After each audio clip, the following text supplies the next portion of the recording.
Today we are embracing paradox.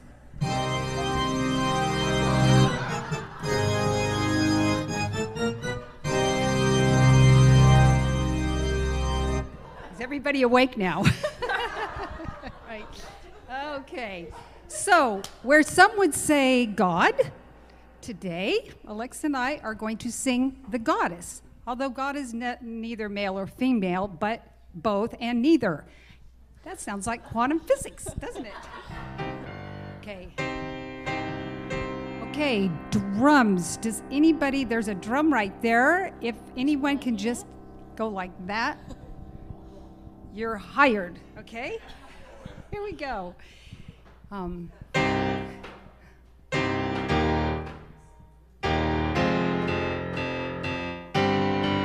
These are the gifts of the goddess, love, joy, and peace. Gifts of the goddess, I am ready to receive. All the gifts of the goddess, love, joy, and peace. Gifts of the goddess, are you ready to receive?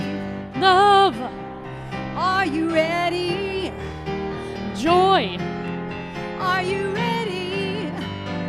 peace. Are you ready? Are you ready to receive? These are the gifts of the goddess, love, joy, and peace. Gifts of the goddess, I am ready to receive. All the gifts of the goddess, love, joy, and peace. Gifts of the goddess, are you ready to receive? Compassion, I am ready. forgiveness. Everybody. I am ready. Laughter. I am ready. I am ready to receive. Everyone, these are the gifts. Gifts of the goddess, Sing with us. love, joy, and peace. Gifts of the goddess, I am ready to receive. All the gifts of the goddess, love, joy, and peace. Gifts of the goddess, are you ready to receive? Passion, Yes, I am ready. Everyone. success, Success. I am ready. Abundance, I am ready. I am ready to receive. These are the gifts of the goddess, love, joy, and peace. Gifts of the goddess, are you ready to receive? All the gifts of the goddess, love, joy, and peace. Gifts of the goddess, are you ready to receive? These are the gifts of the goddess, love, joy, and peace. Gifts of the goddess, I am ready to receive. All the gifts of the goddess, love, joy, and peace. Gifts of the goddess, are you ready to receive? Yes. Yeah. We are.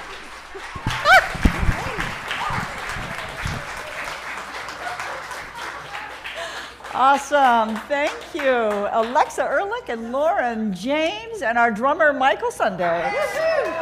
Yeah. Plus our congregational choir, right?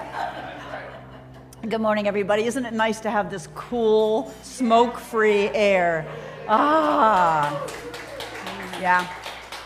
I'm Kimberly Hawkins, Senior Minister here. It is lovely to see you all. We are Center for Spiritual Living Rogue Valley in partnership with Medford Unity. We are an inclusive, progressive spiritual community, and we welcome each of you, no matter where you happen to be on your own spiritual journey. We teach spiritual tools. We are practical faith, spiritual tools to both uplift our personal lives and help make a world that works for all. So one of my first questions is always, if anyone's here for the first time, we just like to give you a little love. Anyone here for the first time today? Welcome. Woo! Welcome. And I think Matt, one of our ambassadors, is looking for a welcome packet for you. Just tell you a little bit about who we are. I'm going to invite you all to turn off your cell phones or put them in airplane mode, please. A couple introductions. Our practitioner, Nancy Clay, will be doing our invocation and opening reading soon. You have met our wonderful musicians, Alexa and Lauren. Yeah. And Reverend Kim Bebo just did a beautiful meditation. We usually do one at 10 a.m. in Bosworth Hall, and she's holding high watch. She's praying throughout the whole service for the highest and best unfoldment for everybody. Now, it's the first Sunday in September, so I'd like all the September birthdays to stand, and that includes me. If you have a birthday in September, stand up. We had a party, some of us last night, for the Virgos in our community.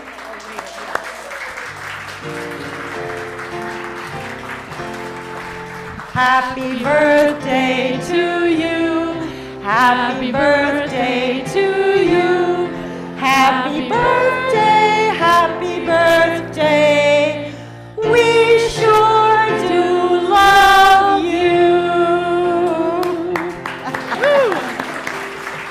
Connie and Bill, yeah.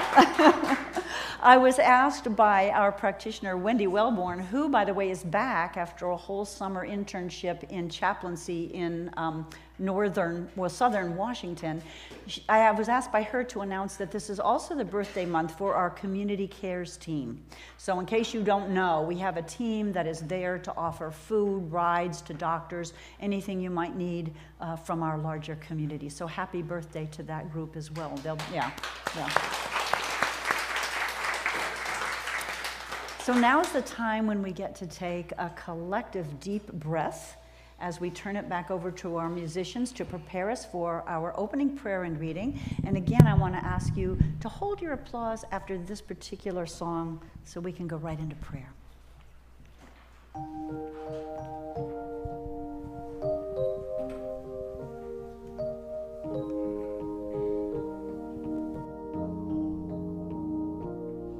In this moment, in this place, I remember who I am, letting fear and worry fall away from me. I open my eyes and see there is only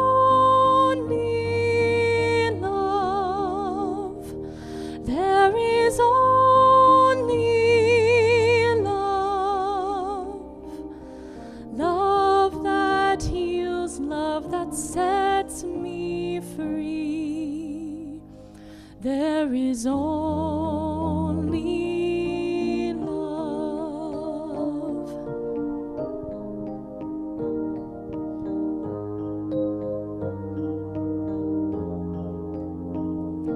When I lose myself,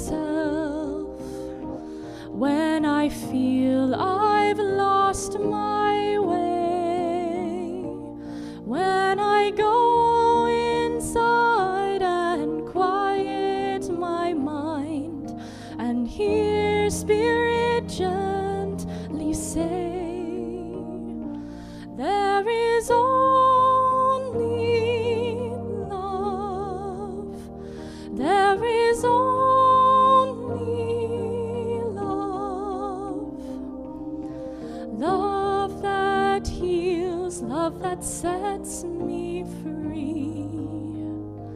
There is only love, there is only love, there is only love, love that heals, love that sets me free. There is only love, there is only love, there is only love, love that heals, love that sets me free. There is only love, love that heals, love that sets me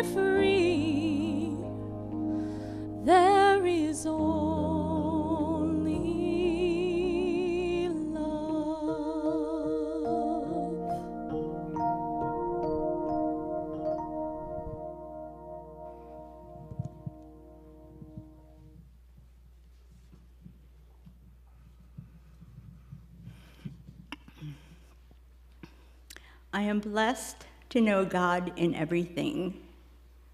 And as the song just told us, there is only love.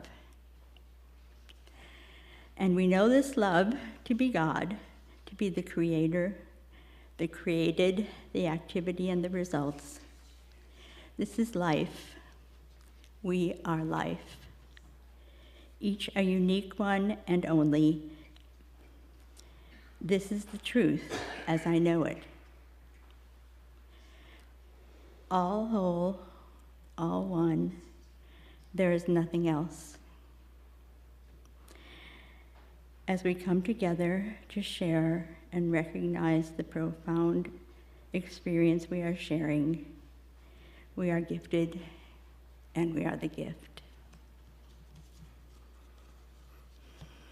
We are each other. With great love and great gratitude, I release these words to the law, knowing that they're true in every moment, in all time, in all space, and in every heart. We say together, and so it is. Well, I chose my reading from the Unity Daily Reading magazine, The Daily Word, and I chose Thursday, August 31st, because it was my birthday. And I just really loved my daily reading on my birthday, so I share it with you.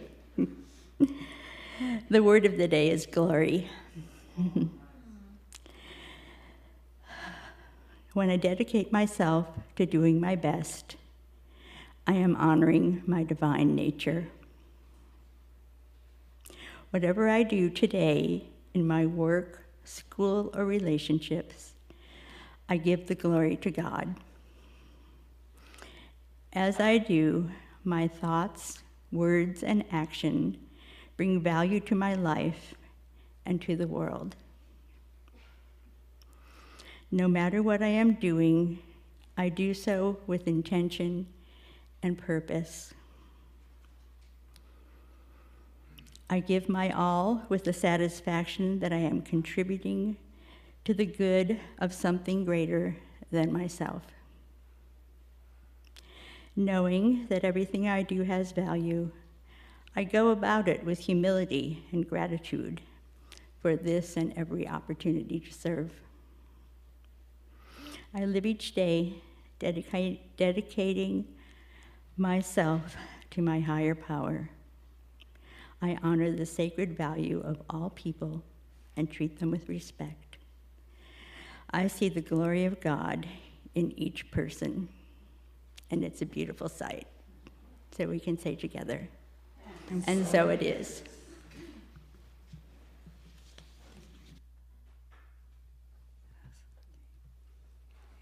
All right, so before we do this next piece, this is going to be from Phantom of the Opera. I'm not going to say which piece or it'll spoil it. But essentially this piece is about embracing darkness. So hey, that's such a paradox, right? Anyways, so typically this song is sung by a baritone, but since I'm a mezzo-sopranos often played male roles, and they were called pants roles.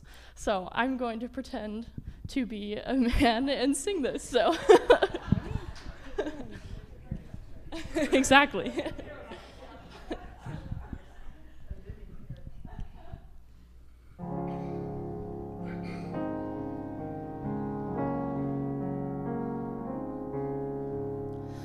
Nighttime sharpens, heightens each sensation.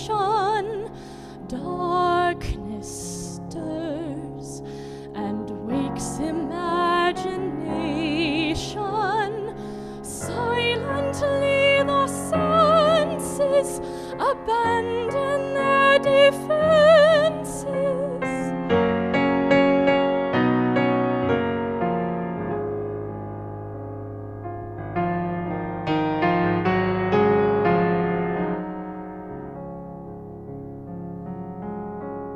Slowly, gently, night unfurls its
feel it secretly possess you.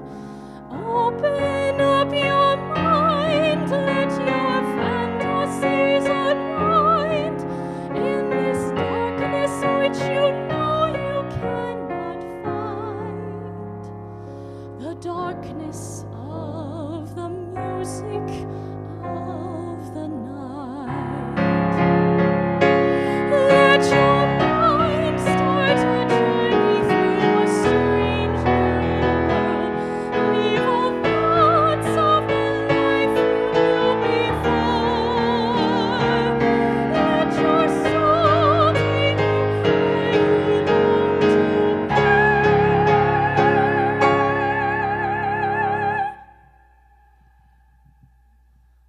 Only then can you belong to me. Floating, falling, sweet intoxication. Touch me, trust me, savor each sensation. Let the dream begin, let your darker side give in to the power of the music that I write. The power of the music of the night.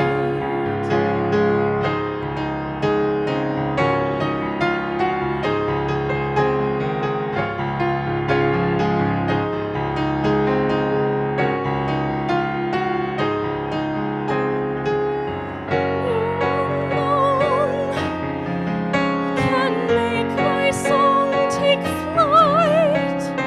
You alone can make my song take flight.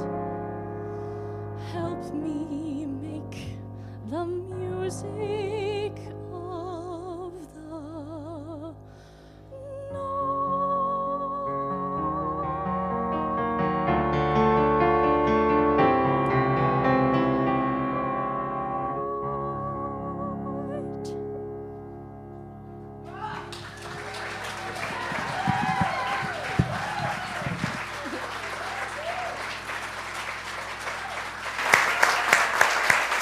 OMG.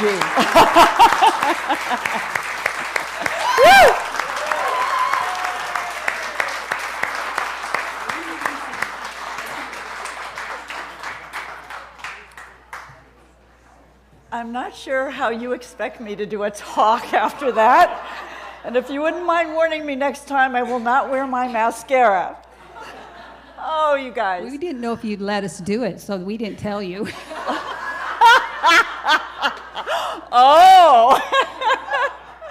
I mean, really, how blessed are we? This voice, and Lauren, your piano, oh my gosh. That was worth the trip here this morning.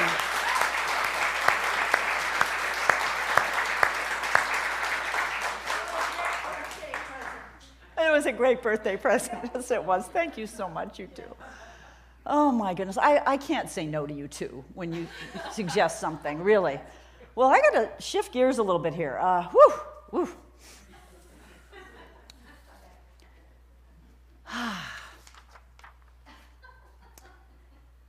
So, how can a slim chance and a fat chance mean the same thing? While a wise man and a wise guy are completely different. And how come to overlook or oversee are opposites, but quite a bit and quite a lot basically mean the same thing, right? Our language is bombarded with paradoxes. A couple examples. Pearl Bailey once said that some of her best failures, or her worst failures, were actually successes. I guess I can take this off now. And isn't that true? I bet a lot of us could say that. Our failures often are actually successes. There's the old adage, silence speaks louder than words, which can be really true. So the definition of a paradox is a statement that seems absolutely contradictory or maybe even absurd, but there may be an element of truth there. And isn't that true? So you get things like loud silence. Well, also, if a paradox is condensed into 2 words, we call it an oxymoron. An oxymoron also has sometimes profound truth, like loud silence. Another one is a lonely crowd. How many of you have ever been in a crowd and felt it was a lonely place to be? That's possible, right? Yeah. The word jumbo shrimp is an oxymoron. But there's truth to it, yes, because for an organism called a shrimp, a jumbo shrimp is very big. Now, the interesting thing is, our human brains seem to have been designed for something very different, either or thinking. And this is important for survival. I mean, think way back when someone may have noticed a movement out of the corner of their eye, and they had to decide very quickly, is that a leaf blowing in the wind, or is that a tiger waiting to pounce on me? You choose either or. And sometimes we still need either or thinking. You know, it's survival sometimes, or in life it's necessary. But I think we also need to develop both and thinking, especially in this world today. In fact, we need to develop something we might call the paradox mindset, which means we can hold 2 seemingly contradictory, opposite things, 2 polarities at the same time, and come up with somehow reconciling those 2 to deepen our understanding, our spiritual understanding of the world today. Both and thinking. Another example, if you don't risk anything, you risk everything, right? When we can embrace both sides of seeming opposites, we are more creative, flexible, productive, and inclusive. Is there anybody in here who wouldn't like to be more creative, flexible, productive, and inclusive? Don't see any hands. Now, both unity and science of mind teachings, all new thought teachings, really ask us to embrace some paradoxes, some pretty big paradoxes. For example, we teach God is all there is. There's nothing outside of God. And yet, we don't deny the brokenness and suffering we often see in the world. The 2 are both and true. We teach that we are each an individual, unique expression of the divine, individual and unique, and yet we are one. That's a paradox. Jesus spoke in paradoxes very often.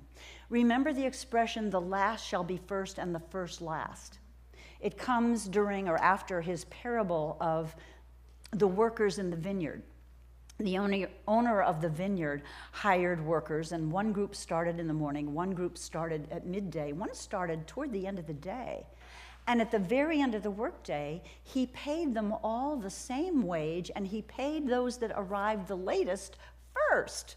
He paid the last first. And the metaphor there is, it doesn't matter when we give up the idea that we're separate. It doesn't matter when we turn away from error, which is what we call sin, and embrace at-one-ment, and embrace that God is all there is. God doesn't care. God treats us each as equals.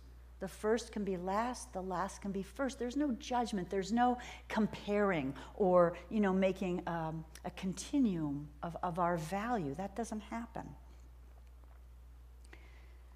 My Course in Miracles teacher, one of my Course in Miracles teacher, Reverend Mark Anthony Lord, told a story this morning during the lesson of one of his trips to India. He was studying at an ashram.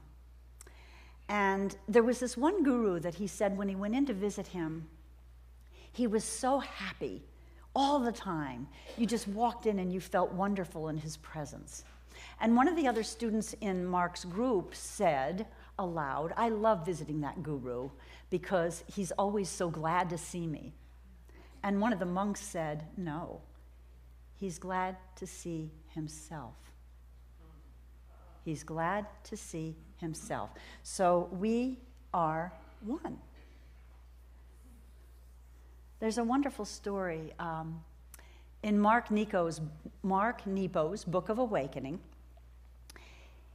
He first of all tells us that we must realize and embrace the paradox that no one can walk this journey for you, but you are not alone.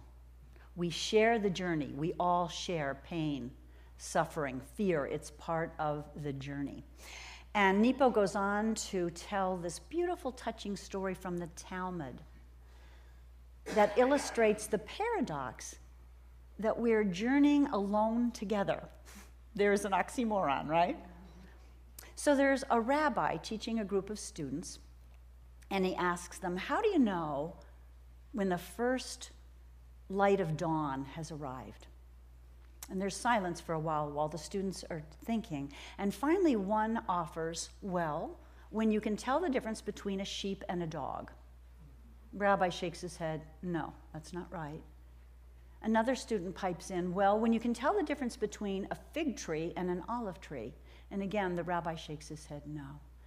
And he walks for a few minutes around the silent group of students, and then he walks among them, and then finally he says, you can tell the first light of dawn has arrived when you look into another human being's eyes and you see yourself. That's awakening. That's a dawn. That's the light, the truth dawning on us. The psychiatrist Albert Rothenberg coined an expression called Janusian thinking. And a lot of you probably know that Janus was the Roman god of endings and beginnings. Janus had two faces, right? One looking to the past, one looking to the future. It's the god that January was named after because January looks back on the past year and forward on the new year. So Janus is the god of endings and beginnings, doorways or gateways.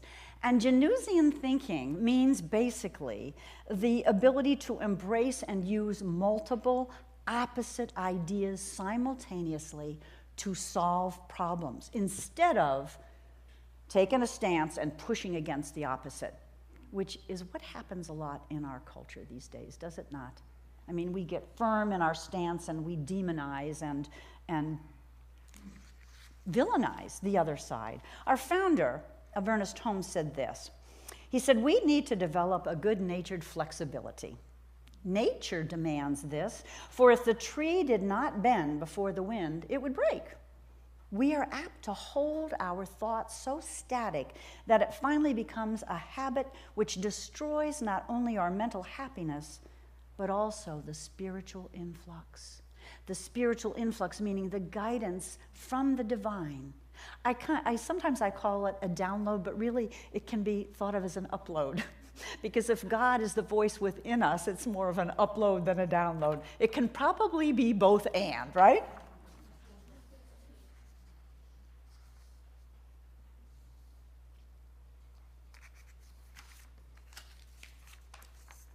So our entire society seems to be hell-bent on picking a side, even if we don't fit in completely to the side that we affiliate with. For instance, are you a morning person or a night owl? Are you a coffee drinker or do you prefer tea? A Democrat or a Republican? An introvert or an extrovert? A male or a female? And the reality is, all of these things are somewhat fluid, aren't they? They really are. But we tend to get entrenched. Sometimes it's easy to shift from one polarity to the next. For example, when I got married, my husband was a dog person. Any dog persons in here? Any of you not like cats particularly? Oh, good. Most of you are. Well, he was a dog person. He had grown up with big dogs, golden retrievers. They always had one. And he had no experience and didn't like cats. And I know there's some cat lovers in here like me. I grew up with all kinds of animals, dogs, cats, guinea pigs, you name it. So the first pet we got together when we got married a long time ago was a Siamese kitten. We named her Ty, and Jack fell in love with this Siamese kitten. And so he was able to navigate both and dog and cat. It's easy to do with little things, but with bigger things like politics, for instance, or religion, or sometimes moral decisions, we get on a bandwagon and we get stuck and we think the other guy is dead wrong and evil. And let's face it, if we're all individual expressions, unique expressions of the divine, there's no such thing as an evil person. There is such a thing as someone who makes poor choices, and probably all of us can say we're in that category at one time or another, right? So we tend to get entrenched in our side, and what happens is any polarity has its benefits and then it has its downside. And when we get entrenched in one polarity, we tend to focus on the benefits, and if we stay there too long, we're gonna experience the downside of overuse. For example, during COVID, how many of you are introverts? A few of you. During COVID, the introverts I know in the beginning were kind of thrilled. Right? I get to work from home in my jammies. I don't have to talk to anybody except on Zoom and what. But as those months and years wore on, even the introverts were like, heck, I need a little socialization here, right? And even the strongest extroverts, and there are many in our community, reach a point where you need a little downtime. We had, I won't name her because I didn't ask her permission, but I know somebody who went to both the SOAR conference, our CSL conference, for a week, and then took off and went to the Parliament of World Religions and roomed with 13 other people. And an extreme extrovert needed some space, right? Some space. So we blend the two, and we need to be able to move from both. There is a wonderful book, Navigating Polarities, using both and thinking to lead transformation. In it, Brian Emerson and Kelly Lewis, the authors, talk about how when we're forced into one side of a polarity, we do begin to experience the effects of the overuse of that polarity. And if we can remember that we don't have to jump back and forth, okay, now I'm an introvert, now I'm an extrovert, but we can blend the two, make sure we have time alone and time together. Make sure that we can listen to somebody who has completely different political views without villainizing them or making sure we let them know that they're wrong and we're right. That's not always easy to do, is it? Speaking for myself. Now the thing is, if we're not real invested in our side, like Jack wasn't with the cats, we can be in flux. But sometimes we get, I don't know what the word is, encroached or whatever that word is, just encrusted, really. And there's a story that illustrates that. This story comes from Brene Brown's book, Atlas of the Heart. We did a book study, a large book study of this in the spring. She cites a study. In 1954, there was a doomsday cult, and the leader had taught her followers that the world was coming to an end on December 21st, 1954, but they, because they were faithful to her, were going to be whisked away at midnight on December 20th by a spaceship to another dimension.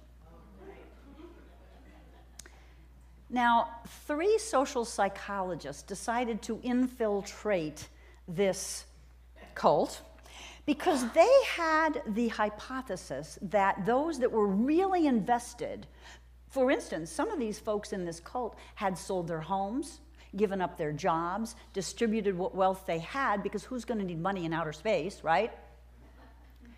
Others weren't so invested. They were hiding out in their homes afraid that the end of the world was coming, but they weren't going to do anything about it. So their hypothesis was those that were more invested would not change their mind and not believe their cult leader anymore, but they doubled down on their loyalty and their wanting to spread the word.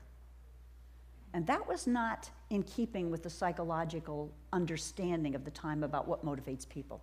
So 4:45 a.m. on December 21st, obviously the world didn't end. No spaceship arrived.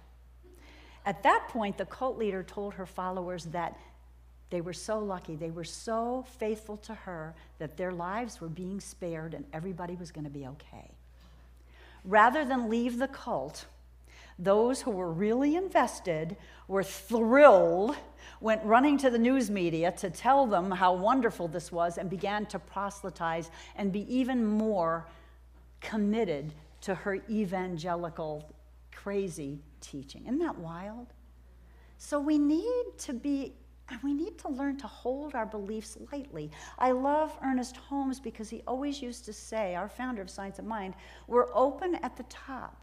We have all these principles we teach, but we're open to learning that maybe they need to shift or expand. We always need to be willing to change our mind, to include another way of thinking.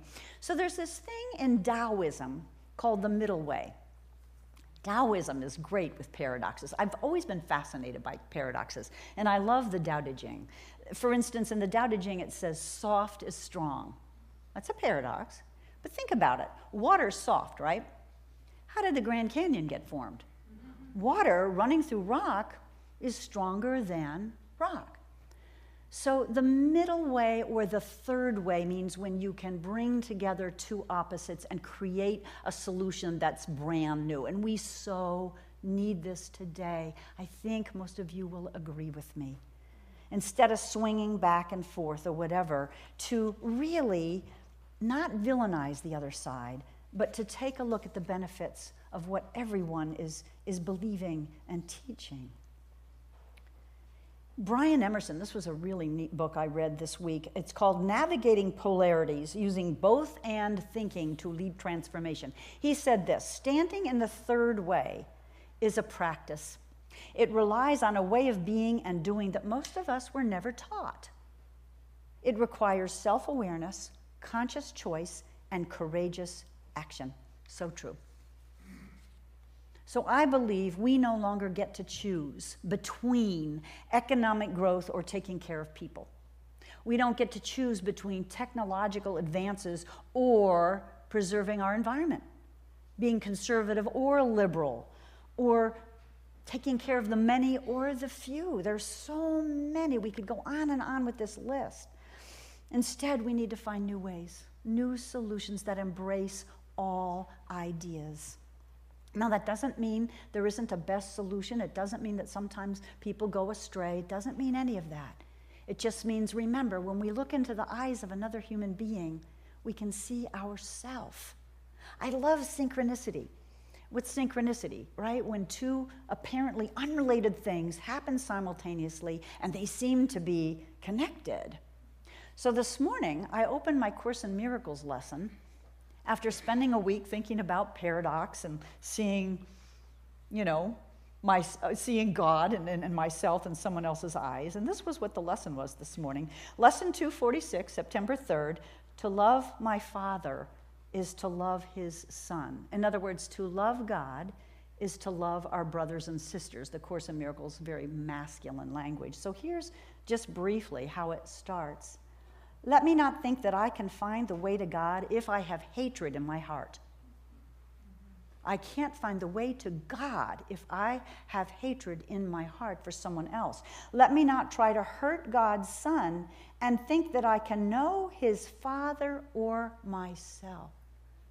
If I'm hating somebody, holding somebody outside my heart, making them evil, I don't know God and I don't know myself. Really sweet that that lesson was today's lesson. So, I'm inviting us to look at areas that we hold tightly, that we really hold to one way or the other and assess what's working and what isn't, and to take a look if there isn't a third way. I've shared before that one of my challenges is to really not demonize people who are extremely on the opposite polarity of me politically, and to hold them with eyes of love and understanding. Forgiveness is such a big theme in the Course in Miracles. And if you think about Jesus' one of his last words on the cross, right? Forgive them, Father, for they know not what they do. Can't we use that when we're really angry at somebody, either who's done something on a large scale or even something to us personally? Forgive them, Father, for they know not what they do. Look at them with eyes of love, with eyes of compassion, with eyes of forgiveness. So I think the science of mind and unity really lend themselves to our developing a paradox mindset. And it requires us sometimes to move out of our comfort zone, because when we're so sure of things, sometimes it's comfortable, yes? and to acknowledge that there might be another way to see things or do things. Sometimes we have to become vulnerable. Sometimes we have to become curious. Sometimes we have to get comfortable with the unknown as much as possible, and that's not always comfortable, but I think we can do it. We have to remember that what is outpictured in the world is a picture of what's in here. We often say in our teachings, as within, so without. So I'm going to ask me and ask all of us to consider every night this week. Review your day at the end of the day and ask yourself, who have I made wrong or put outside my heart today? And then consciously seek a different perspective of the situation and bring them back into your heart. Father, forgive them. They know not what they do. I think that brings peace. It brings the creativity we talked about. It brings the inclusivity we talked about. It brings new solutions, not only in our personal lives, but in the lives, our collective life on the planet. I'm going to leave you with a couple quotes. One is from Richard Feynman, who said, "I'd rather have questions that can't be answered than answers that can't be questioned." Lauren mentioned quantum physics, which is full of paradoxes. Physicist Niels Bohr said, "It is the hallmark of any deep truth that its negation is also a deep truth." So even science embraces paradox. And finally, from Carl Jung, "The paradox is one of the most valued spiritual possessions.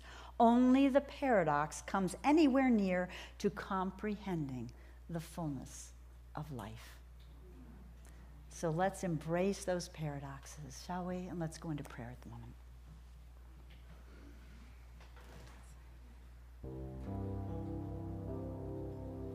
What I know, what we know, is there truly is only one life. There's only one life in this room. There's only one presence, one power, one infinite creative principle that permeates all of life, that has created the universe and beyond. One, never two. And even though each of us is an individual creation made of God's stuff, we can't be separate one from the other because we're all made of the same stuff.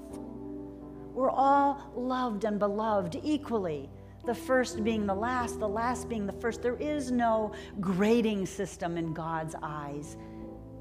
And when we truly can embrace paradox, let us also drop the grades, drop the labels, drop the judgments. For peace lies in the atonement, in the at-one-ment, in our recognizing our connection to all that is. May we forgive when we feel wronged, and in doing that, may we also be gentle and forgiving with ourselves. For truly, truly, there is a way, a middle way, a third way, where we can bring together apparent opposites, apparent polarities, apparent contradictions, and find new solutions to embrace the truth that we are one. I know we can do this, and there are already examples of it. Even though the news tends to focus so much on conflict and division, the fact is, research shows this current Congress has passed more bills sponsored by both at least one Republican and one Democrat than any other Congress in the last 20 years. They have passed more bills than has been done since 2008, 15 years. So there is this going on. We need to look at where already we are embracing paradox and drop this idea that we can't come together as a country, as a world, as a people, to see ourselves in the eyes of someone else, to see God when we look in someone else's eyes, and thereby see ourselves. May we do that this week. May we forgive. May we develop a paradox mindset. And in so doing, find peace right here on earth. Find heaven right here on earth. And great thanks for all of the beautiful teachers that guide us, for that beautiful guru who saw himself when anyone else walked in the room. And great thanks for this community, for each one in the seats, for each one watching us online. And great gratitude for the hearts, for our musicians, for our video crew. And great, great gratitude. I simply release this prayer knowing it is heard. It is already answered in the mind of the divine. And we say together, and so it is.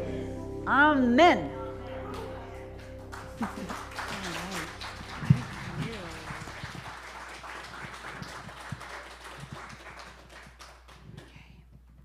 We have more surprises.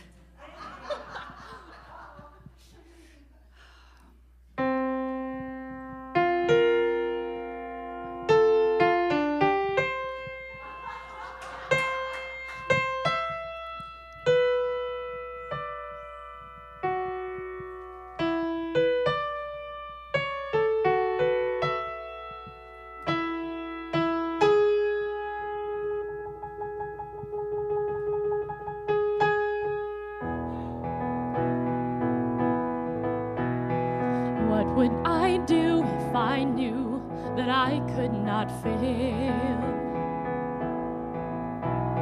If I believed with the wind always fill up my sail?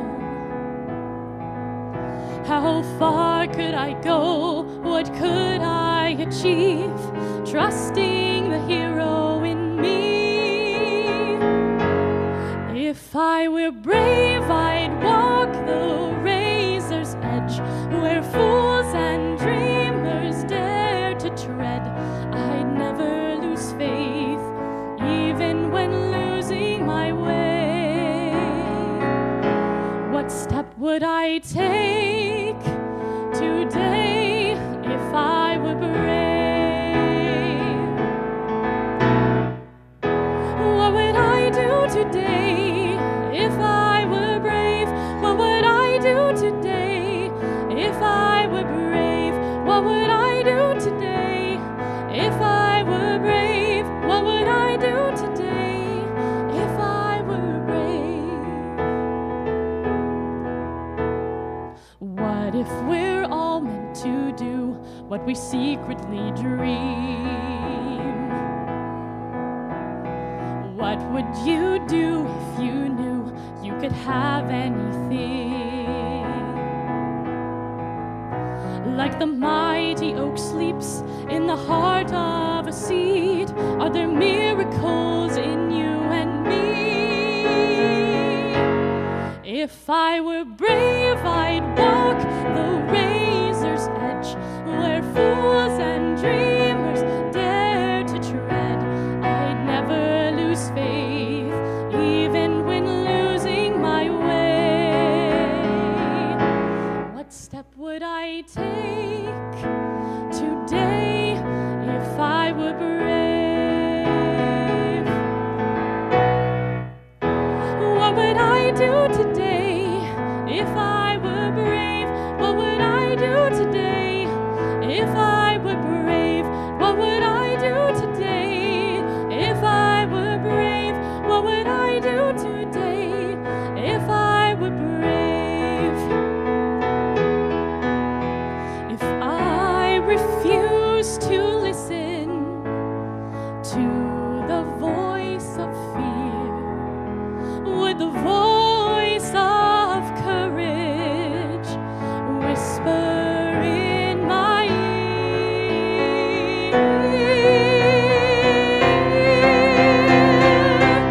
If I were brave, I'd walk the razor's edge, where fools and dreamers dare to tread. I'd never lose faith, even when losing my way.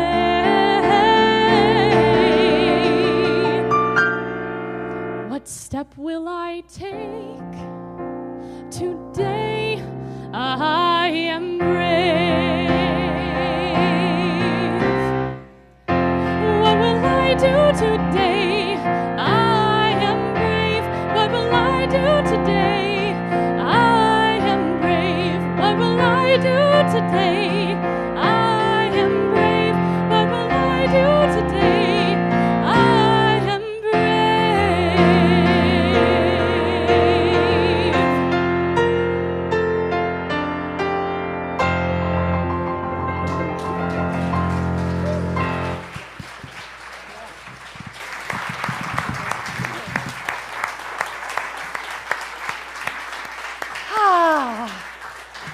Wow. Wow, wow, wow. Well, time now for our offering. I'm going to invite our ushers forward. Looks like, okay. Thank you, Ellen and Vivian. So first, a thank you to everyone who continues to support this community so we can do the work we're doing in the world. This quarter, our tithe, our 10% of what we bring in is going to support Habitat for Humanity. We're waiting for the build in Ashland, where we've signed up to help out on the all-faith build, but they're still in permitting. Would you all just raise your hands for a moment and let's just bless the baskets for a moment, the receptacles of our good, and let's bless each other for all that we receive and all that we give to the center and to each other. And if you would say our affirmation after me, please. Gratefully I give. Greatly we give. From a place of love. From a place of love. Knowing that as I give. Knowing that as I give. So do I richly receive. So do I richly receive. And so it is. And so it is. Amen. So earlier we sang happy birthday. So now in the spirit of paradox, we would like to make this offering. Okay? This was sung by the Mad Hatter in the Tea Party in Alice in Wonderland. So we would all like to wish you, most of you, a very merry birthday to you, to you, a very merry birthday to you, to you. It's great to sing to someone, and I guess that you will do a very merry birthday to you. Statistics prove that you one birthday every year, but there are 364 on birthdays. That is why we're gathered here to cheer. Woo! A very merry birthday to you, to you. A very merry birthday to you, to you. It's great to sing to someone, and I guess that you will do a very merry birthday. A very merry birthday to you.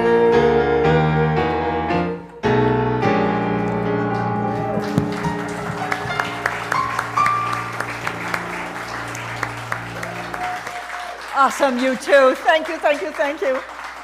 Liz Cravens is going to come up, and you want to come up here and use the mic, my dear? And Liz is going to do our announcements for us. One thing I'll mention, I loved your talk, and if you all are sitting in paradox or dialectics and you're torn, one of the great tools you can use is something called willing hands. And so if you're really torn or you're like stuck in a really angstful mood, if you use willing hands, it's actually a DBT technique, and you just hold your hands out, it helps your mind kind of integrate two experiences. I offer that up. So I want to say thank you. That was such a beautiful talk, and you're lovely, and I just have so much gratitude for this community and you all. So thank you. And we for you. Oh, thank you. So Women's Drumming Circle is tomorrow at 7 on Monday night. Unity's Prayer Circle is 10:30 on Tuesday, and lovely Michelle does Tai Chi at 11:30. Reverend Stephanie Clark's Art and Science of Spiritual Mind Treatment is Wednesday evenings from 6 to 9. Sorry about that. Starts on September 13th. We've got an early bird discount of $160 for that, and there's a $60 deposit until September 3rd.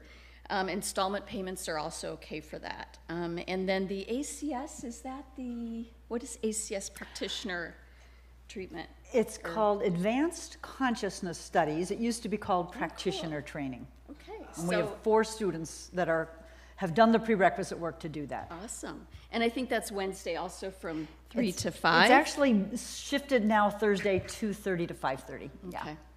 I'm a little nervous up here, so sorry. Isn't she great? She was so sweet. Yeah.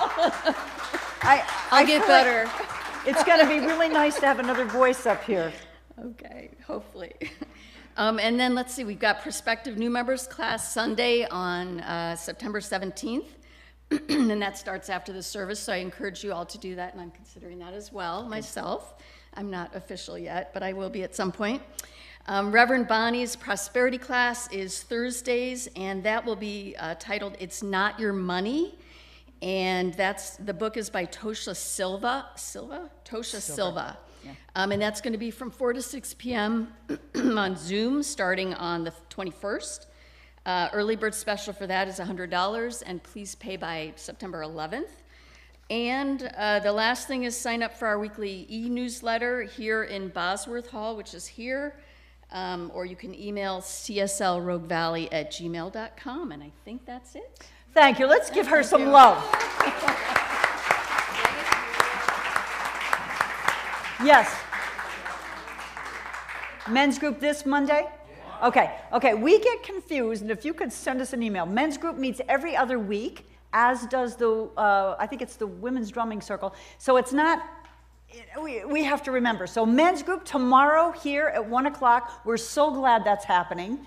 And if you could just send us a little reminder, we will make sure we get it in the newsletter and in the announcements. I think it was it in the newsletter, Viv? Oh, well. Yeah, it was. Okay, good. And thank you for the reminder. All right, let's take a breath. I'm going to invite our practitioners and ministers to come forward. As a reminder, they are the ecclesiastical arm of this community, and they're available after service to do what we sometimes call a 5-minute miracle prayer for you. So don't leave here if there's anything heavy on your hearts. They're glad to listen and to pray knowing spiritual truth for you. Let's see, what else? Prayer box in the back for Science Center for Spiritual Living. There's a prayer box here for Unity. Again, we are glad and honored to pray for you or anyone that you're concerned about. So I think that's it. We're going to turn it back over to our musicians for our closing song and invite you to stand up if you are able. And we're going to release this all. I release and I let go.